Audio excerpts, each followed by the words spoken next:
शिकारपुर गांव में एक बहुत ही दयावान दादी माँ रहा करती थी। उनका नाम रानो था। रानो दादी की आसपास में अच्छाई की चर्चा हमेशा हुआ करती थी। एक दिन रानो दादी अम्मा को नींद नहीं आ रही थी। वो रात को अपने घर के बाहर टहल रही थी। तभी उन्हें एक चिड़िया की चहचहाहट सुनाई देती है। रोती हुई एक बहुत ही प्यारी सी टुन्नी चिड़िया उनके सामने आती है और कहती है, रानो दादी मेरी मदद करो, मेरी मदद करो। रानो दादी माँ उसे देखती हैं और वो पहले ये जांचती हैं कि कहीं कोई ये बहरूपिया तो नहीं। रानो दादी के सामने अपने बड़े बड़े आंसू गिराते हुए टुन्नी चिड़िया कहती है कि दादी माँ मेरे पति का देहांत हो गया, प्लीज़ मेरी मदद कर दो। मुझे समझ नहीं आ रहा है कि मैं क्या करूँ, और मेरे बच्चे भी कहाँ गायब हैं, मुझे कुछ नहीं पता चल रहा है। क्या आप मेरी मदद कर सकती हैं मेरे बच्चों को ढूंढने में, क्योंकि जब तक मेरे बच्चे नहीं आएंगे उनकी पिता की मैं अंतिम विदाई कैसे दे दूँ दादी माँ। रानो दादी माँ उसकी ऐसे हालत देख के घबरा जाती हैं और कहती हैं कि देखो, इंसान हो या फिर जानवर, सबके अंदर ममता होती है और एक जैसी ही भावना होती है। मैं तुम्हारी ज़रूर मदद करूँगी। रानो दादी उस टुन्नी चिड़िया के झांसे में आ जाती है। उन्हें बिल्कुल नहीं पता कि वो नादान टुन्नी चिड़िया जो उनके सामने आई हुई है वो एक बहरूपिया है। वो अपने आँखों से उन्हें मोहित कर लेती है। दादी माँ उसके आंखों में देखते ही मोहित हो जाती और उस पर पूरी तरीके से विश्वास कर लेती। एक तो दादी अम्मा पहले से ही दयावान थी और उस प्यारी सी टुन्नी चिड़िया की आंखों में आंसू देख के वो और भी अच्छे से उसकी बातों में आ जाती हैं। उनकी अच्छाई के बारे में ही जान के वो टुन्नी चिड़िया उन्हें बेवकूफ़ बनाती है। अपने साथ वो उन्हें जंगल की ओर लेकर चली जाती है। रातों रात दादी अम्मा उस चिड़िया के साथ जंगल में चली जाती हैं।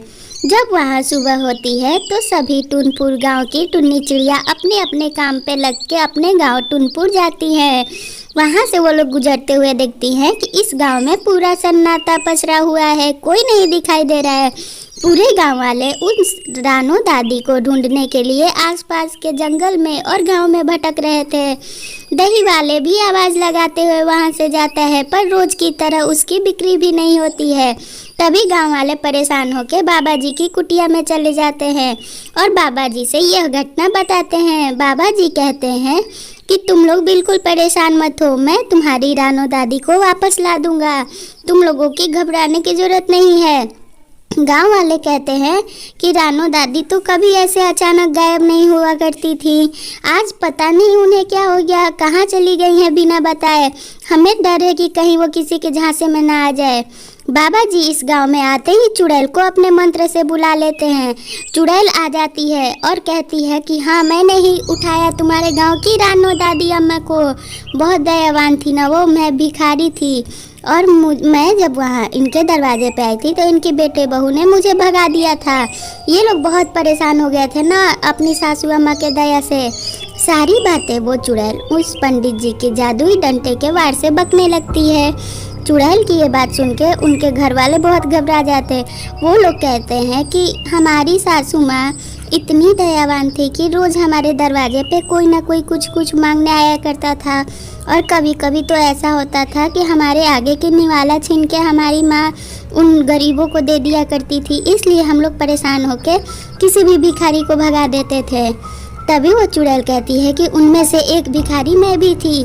तुम लोगों ने मुझे इतनी बुरी तरीके से बोला था कि मैं अपनी जान दे दी थी उस दिन। एक तो कितने दिनों से भूखे प्यासे भटक रही थी।